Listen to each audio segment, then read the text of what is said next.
Jesus freaks. When I was a child, growing up in the 60s and 70s just a few blocks away from the notorious Haight-Ashbury district of San Francisco, I was surrounded by the hippie movement. It was a turn-on, tune-in, drop-out age of sexual freedom, cultural revolution, and social recklessness.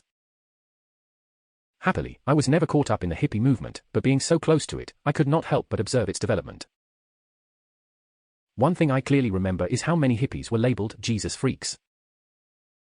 As I surf my childhood memories, nearly 4 decades later, this euphemism strikes me as having been decidedly peculiar. These hippies were considered Jesus freaks because they dressed as Jesus did, grew their hair as he did, renounced materialism as he did, and propagated devotion to God, peace, charity and communal love. Now, many whom embarked upon this path fell into hallucinogenic drug use and wanton sexual proclivities, practices which are far from the example of Jesus, but this is not why these hippies were called Jesus freaks. Rather, they were called Jesus freaks for their long hair, loose clothing, asceticism, communal unity, and pacifism, all a result of their effort to live like Jesus.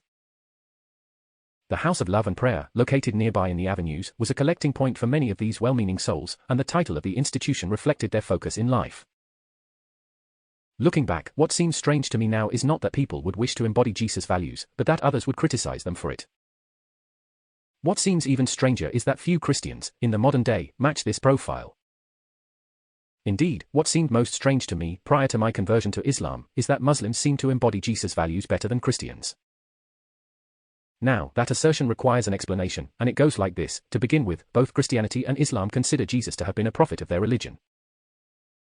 However, whereas Jesus' teachings have been lost from the creed and practices of most Christians, see my article, Where is the Christ in Christianity? These same teachings are respected and evident in Islam. Let us look at some examples.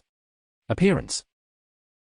1. Jesus was bearded, as are most Muslims, but only the rare Christian. 2. Jesus dressed modestly. If we close our eyes and form a mental picture, we see flowing robes, from wrists to ankles, much like the loose Arabian thobes and the Indo-Pakistani shalwar kameez, typical of the Muslims of those areas. What we don't imagine is the revealing or seductive clothing so ubiquitous in Christian cultures. 3. Jesus' mother covered her hair, and this practice was maintained among the Christian women of the Holy Land up to the middle of the 20th century. Again, this is a practice maintained among Muslims as well as Orthodox Jews, of which Jesus was one, but not among modern-day Christians. Manners. 1. Jesus focused upon salvation and eschewed finery. How many righteous Christians fit this "it's not just on Sundays" profile? Now how many 5 prayers a day, every day of the year Muslims? 2. Jesus spoke with humility and kindness. He didn't showboat. When we think of his speeches, we don't imagine theatrics. He was a simple man known for quality and truth. How many preachers and how many evangelists follow this example? 3. Jesus taught his disciples to offer the greeting of peace, Luke 10 verse 5, and then set the example, peace be with you, Luke 24 verse 36, John 20 verse 19, John 20 verse 21, John 20 verse 26. Who continues this practice to this day, Christians or Muslims? Peace be with you is the meaning of the Muslim greeting, Assalamu alaikum. Interestingly enough, we find this greeting in Judaism as well, Genesis 43 verse 23, Numbers 6:26, Judges 6 verse 23, 1 Samuel 1:17 and 1 Samuel 25 verse 6. Religious practices. 1. Jesus was circumcised, Luke 2 verse 21. Paul taught it wasn't necessary, Rom 4:11 and Gal 5:2. Muslims believe it is. 2. Jesus didn't eat pork, in keeping with Old Testament law, Leviticus 11 verse 7 and Deuteronomy 14 verse 8. Muslims also believe pork is forbidden. Christians. Well, you get the idea. 3. Jesus didn't give or take usury, in compliance with the Old Testament prohibition, Exodus 22 verse 25. Usury is forbidden in the Old Testament and the Quran, as it was forbidden in the religion of Jesus. The economies of most Christian countries, however, are structured upon usury.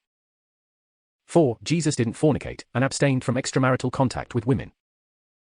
Now, this issue extends to the least physical contact with the opposite sex. With the exception of performing religious rituals and helping those in need, Jesus never even touched a woman other than his mother. Strictly practicing Orthodox Jews maintain this practice to this day in observance of Old Testament law. Likewise, practicing Muslims don't even shake hands between the sexes. Can Christian hug your neighbor and kiss the bride? Congregations make the same claim. Practices of worship. 1. Jesus purified himself with washing prior to prayer, as was the practice of the pious prophets who preceded him. See Exodus 40. 31-32 in reference to Moses and Aaron, and as is the practice of Muslims.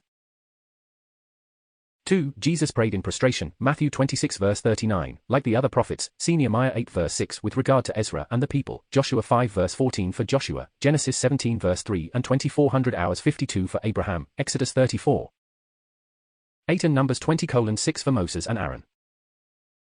Who prays like that, Christians or Muslims? 3. Jesus fasted for more than a month at a time, Matthew 4 verse 2 and Luke 4 verse 2, as did the pious before him, Exodus 34 verse 28, 1 Kings 19 verse 8, and as do Muslims in the annual fast of the month of Ramadan.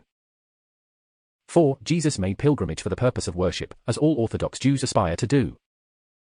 The Muslim pilgrimage to Mecca is well known, and is alluded to in the Bible. See the first and final commandment. Matters of creed. 1. Jesus taught the oneness of God, Mark 12 verses 29-30, Matthew 22 verse 37 and Luke 10 verse 27, as conveyed in the first commandment, Exodus 20 verse 3. Nowhere did he declare the Trinity. 2. Jesus declared himself a man and a prophet of God, see above, and nowhere claimed divinity or divine sonship. Which creed are the above points more consistent with, the Trinitarian formula or the absolute monotheism of Islam? In short, Muslims appear to be the Jesus freaks of modern day, if by that expression we mean those who live by God's laws and Jesus' example. Carmichael notes.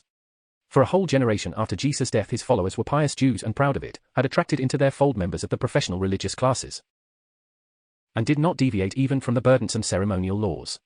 Carmichael, Joel. p. 223. One wonders what happened between the practices of the first generation of Jesus' followers and the Christians of modern day. At the same time, we have to respect the fact that Muslims exemplify Jesus' teachings more than Christians do. Furthermore, we should remember that the Old Testament foretold 3 prophets to follow.